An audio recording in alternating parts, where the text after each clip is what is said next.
Avez-vous remarqué qu'après plusieurs échecs face à un objectif qu'on essaie d'atteindre, on va souvent s'installer le doute en soi?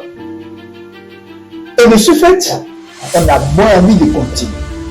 On a surtout peur de ne plus pouvoir y arriver. Rassurez-vous, cela arrive à tout le monde. Nous échouons tous, à un moment ou à un autre. Mais la différence avec les personnes à succès, c'est la façon dont elles perçoivent l'échec. C'est principalement comment elles apprécient chaque échec qui leur permet d'aller de succès en succès.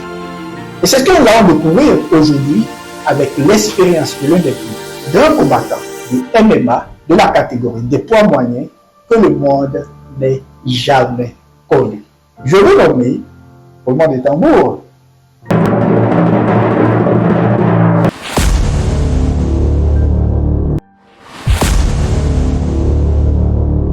Israël Adesanya.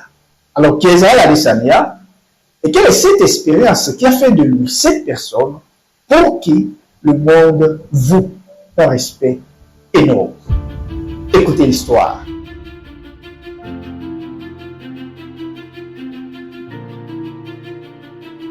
Israël Adesanya est un combattant nigérien de MMA naturalisé néo-zélandais. Véritable guerrier, il a dominé pendant longtemps la catégorie des poids moyens et il détenait même le titre de champion du monde. Il a régné dans la catégorie comme un maître, insufflant la peur à tous ses adversaires. Cependant, comme tout champion, il a lui aussi un rival de taille, en la personne d'Alex Pereira, un combattant brésilien très puissant.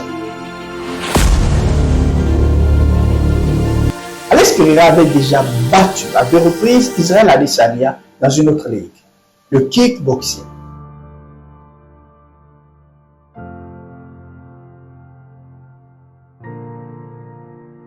Dont un par KO, le premier KO d'ailleurs qu'Israël a subi dans sa carrière. Ensuite, il est venu à l'UFC au moment où Israël était au sommet de son art et lui a infligé à nouveau une défaite.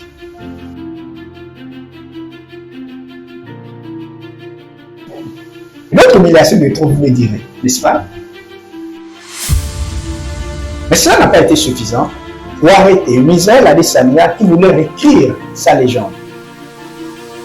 Pour lui, cette défaite n'était juste qu'une opportunité de plus pour extérioriser son meilleur et atteindre son plein potentiel.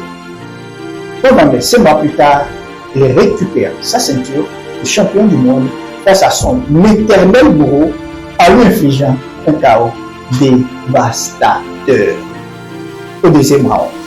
Comment s'est-il pris? Au moment où il allait s'apprêter à reproduire le même scénario qui lui avait offert la ceinture de champion du monde de son talent, il a été vite surpris par un contre terrible. Et c'est ce dernier qui l'a mis KO.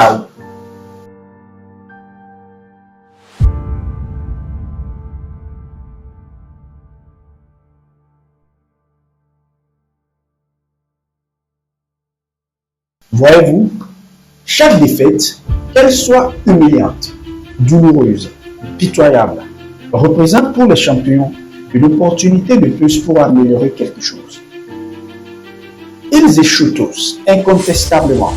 Cependant, ils se relèvent toujours et avancent sans cesse jusqu'à écrire leur histoire.